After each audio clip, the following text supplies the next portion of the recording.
Bonjour, bonsoir, selon l'heure à laquelle vous vous connectez à notre chaîne YouTube. Je suis Eric Tenosso, qui n'a répondu à la question au batebo bien à la téléphone sur la lettre au recevoir na ARS, particulièrement la lettre au bien na combo il y a 6419. La lettre a se porter sur Bambo Wanda copier sa bana chaque mois. Certaines personnes disent que non, montant batiwana ils ont le bill et nous le montant il faut rembourser par ARS. Alors, priez de suivre la vidéo jusqu'à la fin. Vous comprendrez pourquoi ARS a tenu en lettre wana, qu'est-ce qu'il faut faire et puis au yeba le sous ou dans quel cas il faut oser s'en bon en gros.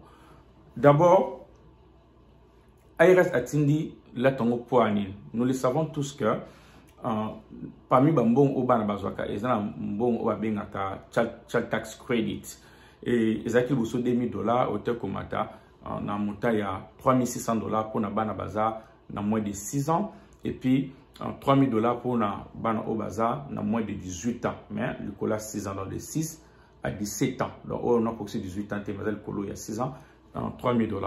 Alors IRS a décidé qu'il y a à ça au bengi Advanced Child Tax Credit, c'est-à-dire après ça va par exemple avance un bon wana pour nous aider bango ba se permettre ba se prendre en charge tout ba prendre en charge bana bango pendant le coronavirus. Alors ARS a comment copier ça bana où il y a moins de 6 ans $300 chaque mois de 0,50% bon il y a $3600 pour ça le total il y a 1800 pendant 6 mois et puis $250 chaque mois pour na bana au bazar le colo il y a 6 ans pour ça le total il y a $1500 ils allaient le colo 4 un montant normal au faux mutu azwa pour na bana.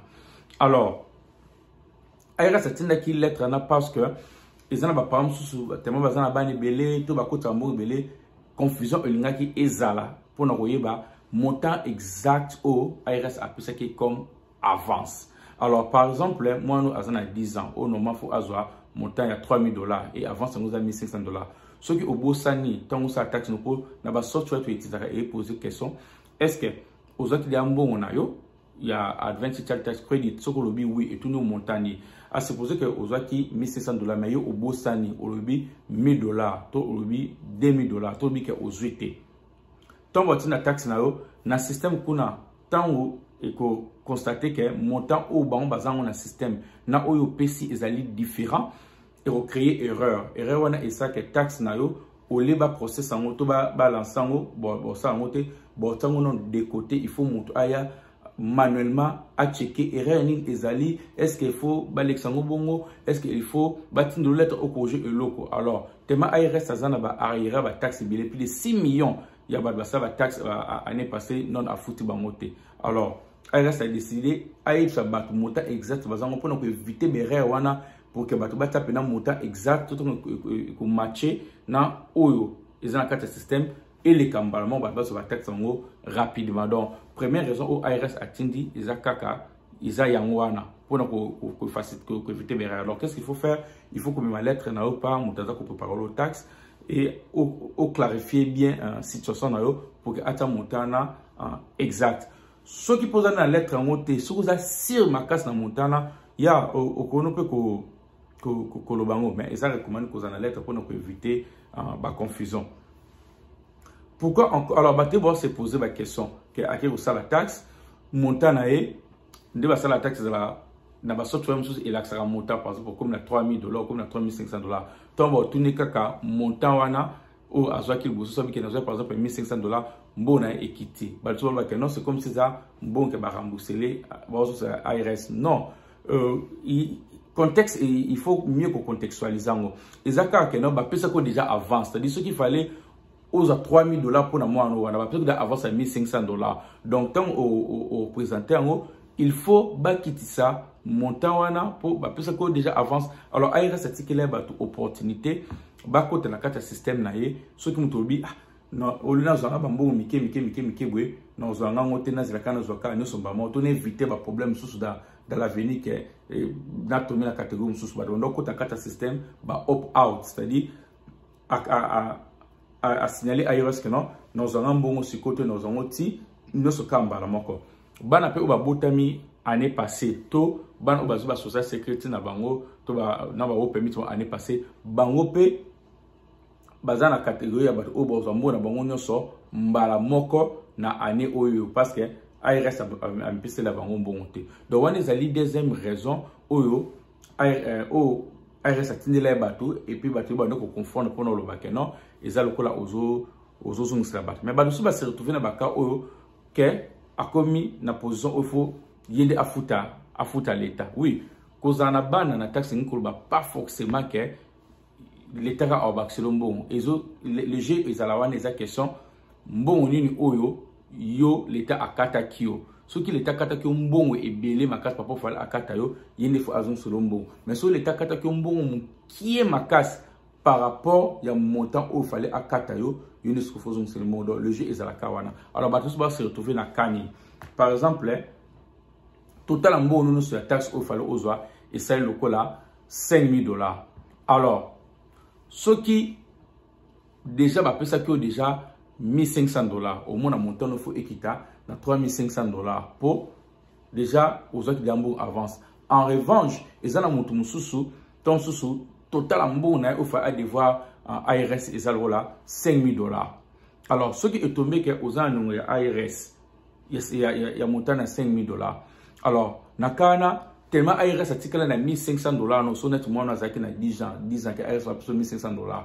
donc au moins au nyongo o ya ARS et qui te la $3,500 pour asali moins $1,500 solo. Ça ne veut pas forcément dire que non ARS a exigé aux selemo. Ça veut seulement dire que mbongo aux sezake belé mais la total mbongo nyonso o taxe fallait ozwa il fallait aux ARS mbongo belé makas mais tellement donc devoir $1,500 to $2,000 par rapport à montant au mo bénéficier na nyonso ya mo montant au devoir ARS et qui peut-être comme $500 to $1,000. Voilà un peu raison mususu.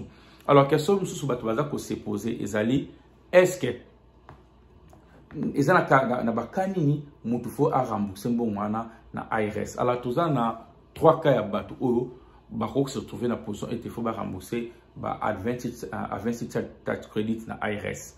Primo eza bato oyo ba income na bango et l'équipe ba income limite au ARS attaqué. ARS aloba ki boye bato faut ba bénéficier na advanced tax credit eza bato oyo so boza par exemple ça testament en tant que marié vous allez ensemble montant na bino income annuel na bino ce qui ezali na $650,000.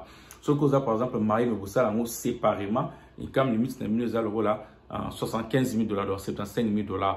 Et puis ce que vous avez le canet vous avez singleton mais vous avez nabana au sali na catégorie ou ya ki singleton vous na catégorie ya head of household yango montant ezali le là $112,500.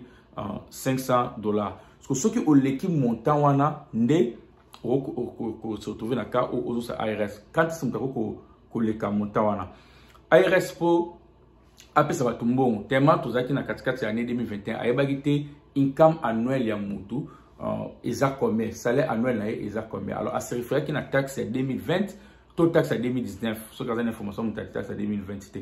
Alors mutu va se retrouver que dans couple na bino bozaki ba mari ondo ko sala ensemble na 2020 ondo kota moins de $150,000. Mais na 2021 bokotisi likolo nango. Alors si base de ça ARS on mona que non boza éligibilité boko zung sele mbongo yang pe ba calculer za wana o ça que bon peut diminuer boza pas totalement bon non sommet boko zung sele ARS mbongo parce que income na bino et l'équipe income limite attaqué. Voilà pourquoi ils ont un cas il y a batebele au bando ko kota na kata système bando ko bango ba opt out pour éviter ba confusion wana. Segundo cas batumsu ezali par exemple il y a moi nano a changé âge.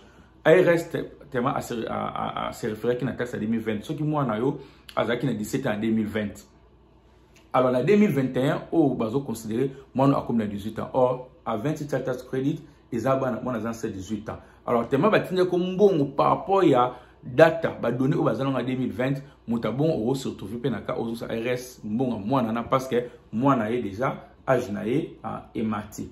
En texto ezali ka ya bato par exemple au salaire qui moi na 2020 mais moi na année oyo mutu sont au salaire les taxes. Alors ARS au monde que après ce que de mbongo mais yo tongo sa taxe au déclarer moi na anaté. Donc ARS au bac non bon après ça que on doit mériter monter. Alors et au ça que ozung cela moi na ozung cela ARS bon ozwaki.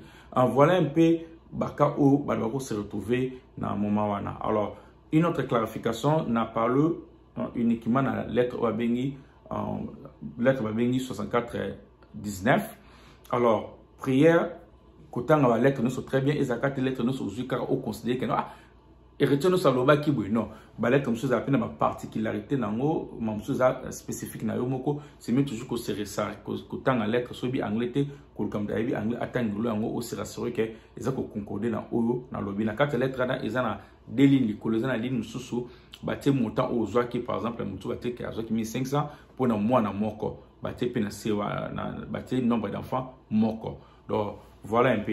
Si vous voulez que voir, s'il y a information ou non, tu copies ça. En prière, il y a qu'à cliquer sur le titre de la vidéo. Au moins, il y a IRS où il y a des questions, des réponses. Même si vous ne parlez pas l'anglais ou quand même qu'on interprète. Merci beaucoup. Bye.